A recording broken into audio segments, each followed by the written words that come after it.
Hello बच्चों, अभी हम अंबर भाग एक के पद कविता को पढ़ने जा रहे हैं। आपको पता है कि 9वीं कक्षा की पाठ्य पुस्तक है और कवि सूरदास हैं, जिसका वर्णन मैं पहले कर चुका हूं। तो अभी हम कविता देखते हैं। सूरदास ने जो कविता लिखे हैं, इनकी भाषा जो है यह ब्रज भाषा है। तो आप कभी भी ये मत सोचिए कि ये संस्कृत भाषा है या कठिन हिंदी भाषा, नहीं है। ये हिंदी ही है, हिंदी का ही एक रूप ब्रज भाषा है। तो देखिए, शोभा सिंधु न अंतरहीरी, नंद भवन भरी पूरी उमंगी, चली ब्रज की बीथिनी फिरती बहिरी, देखी जाई आजू गोकुल में, घर घर बेचती फिरती दधिरी, कही लगी कहों बनाई बहुत विधि, कहत न मुख सहसहु निबहिरी, जसुमती उदर अगाध उदधी तय, उपजी ऐसी सबने कहीरी, सूर श्याम प्रभु इंद्र नीलमणि, ब्रज बनिता उर लाई गहीरी। तो अब हम लाइन बाय लाइन देखेंगे। शोभा सिंधु न अंतरहीरी, अंतरहीरी, यहाँ नंद के घर श्री कृष्ण का जन्मोत्सव जो मनाया जा रहा है, उसका वर्णन सिंधु से किया गया है। सिंधु अर्थात सागर, समुद्र आप बोल सकते हो। समुद्र जिस प्रकार से अपने लहरों से उमंग भरा हुआ लहराता है, अपने तरंगों से लहरों से जैसे कि उमड़ता है, ठीक यानी खुशी का जो प्रभाव डालता है, ठीक उसी प्रकार से आज नंद के घर में श्री कृष्ण का जो जन्मोत्सव मनाया जा रहा है, उसी का वर्णन सूरदास ने किया है कि शोभा सिंधु न अंतरहीरी, नंद भवन भरी पूरी उमंगी, चली ब्रज की बीथनी फिरती बहिरी। यानी नंद के घर में दही बेचने वाली एक महिला, एक गोपी आती है, देखी जाई आजू गोकुल में, घर घर बेचती फिरती दधीरी। जब वो गोपी आती है तो देख करके बड़ा ही आश्चर्य हो जाती है। खुशी का माहौल है, उमंग भरा हुआ है, चारों ओर खुशहाली है। तो वो क्या करती है, जहां जाती है उसका वर्णन करती है। जहां जाती है, जिसके घर में दही बेचने जाती है, उसी का वर्णन करती है। कह लगी कहों बनाई बहुत विधि, कहत न मुख सहसहु निबहिरी। इस प्रकार से वह वर्णन करती है कि हजारों सहस्रों मुखों से इसका वर्णन नहीं किया जा सकता है। किसका वर्णन? यानी सुंदरता का वर्णन, सौंदर्य का वर्णन, खुशहाली का वर्णन, खुशी का वर्णन, आप कुछ भी कह सकते हैं। जसुमती उदर अगाध उदती तय, उपजी ऐसी सबने कही रहे। अब एक गोपी जो दही बेचने वाली इसका वर्णन करती है, तो हजारों गोपियां यानी बहुत सी गोपियां अब क्या कहती है, आ जाती है नंद बाबा के घर में श्री कृष्ण के जन्मोत्सव को देखने के लिए। वो तो पहले से ही आश्चर्यचकित है, क्योंकि जहां उनका घर है उस घर को ही नहीं सजाया गया है, बल्कि गलियों को भी इस प्रकार से सौंदर्य रूप से, इस प्रकार से लाइटिंग आप कह सकते हैं कि सजाया गया है कि सबका दिल मोह लेता है। तो गोपियां जब जाती है नंद के घर में, तो वह कहती है, श्री कृष्ण को देख करके कहती है कि ऐसी माँ जसुमती उदर अगाध उदती तय, उपजी ऐसी सबने कह रे। ऐसी माँ धन्य है जिनके गर्भ से श्री कृष्ण का जन्म हुआ है। सूर श्याम प्रभु इंद्र नीलमणि, ब्रज बनिता उर लाई गहीरे। अब सूरदास जो हैं, श्री कृष्ण का रूप इंद्र के नीलमणि,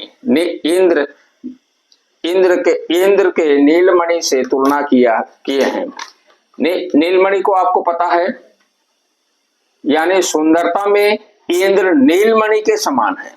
ठीक इसकी तुलना श्री कृष्ण से किया है। ठीक है, ब्रज बनिता उर लाई गहीरे।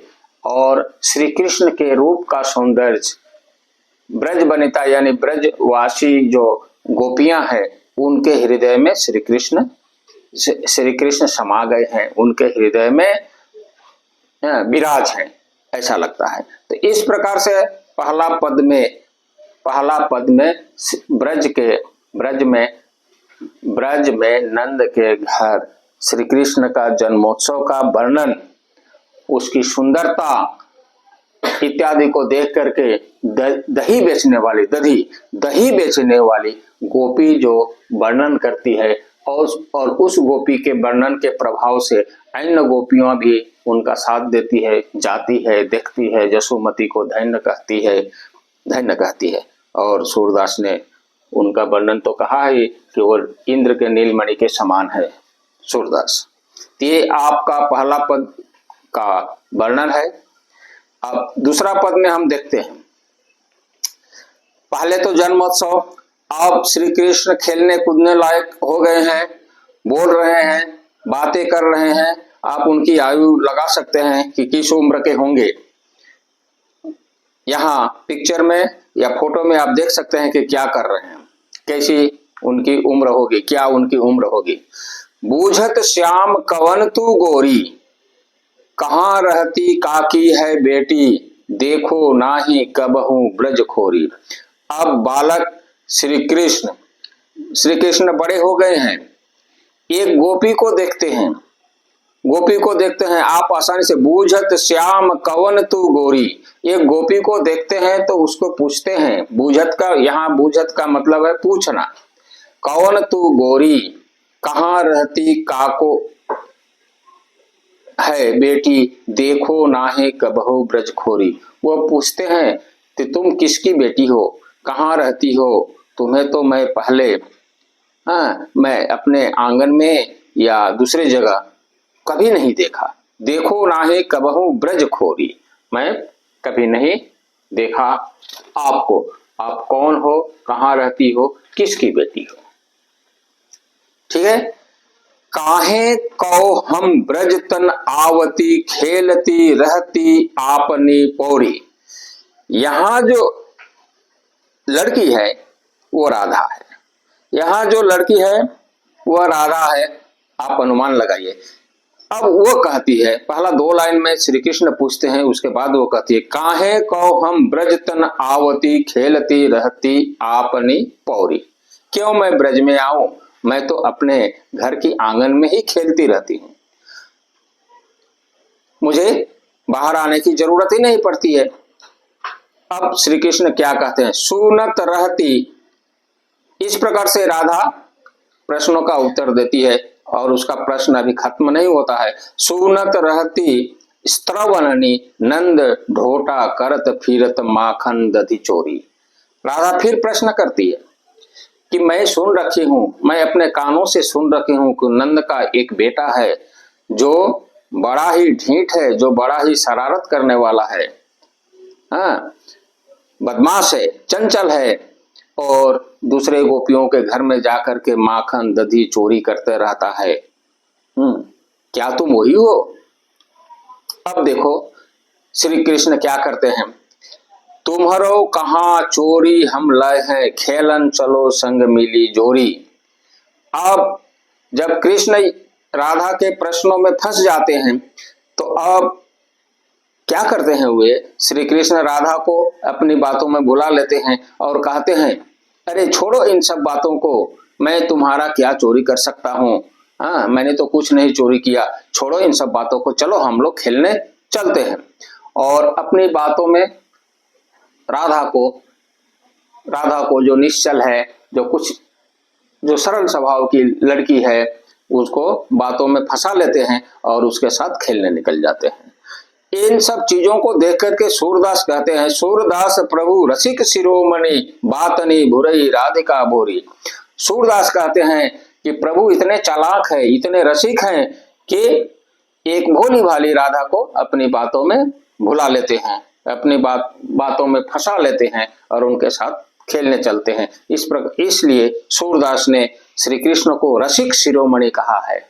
रसिक शिरोमणि यानी अपनी बातों में भुलाने वाला श्री कृष्ण, अपनी बातों में भुला देने वाला श्री कृष्ण। बड़े चतुर हैं, चालाक हैं। कैसे, प्रश्नों का उत्तर न दे करके भोली भाली राधा के साथ खेलने चले जाते हैं। इस प्रकार से ये पहला पद और दूसरा पद का अर्थ हुआ। आपको कैसा लगा? एक्सप्लेनेशन आपको कैसा लगा? अगर अच्छा लगा तो लाइक कर दीजिए और आगे ऐसे ही वीडियो देखने के लिए हमारे चैनल को सब्सक्राइब भी करें। धन्यवाद।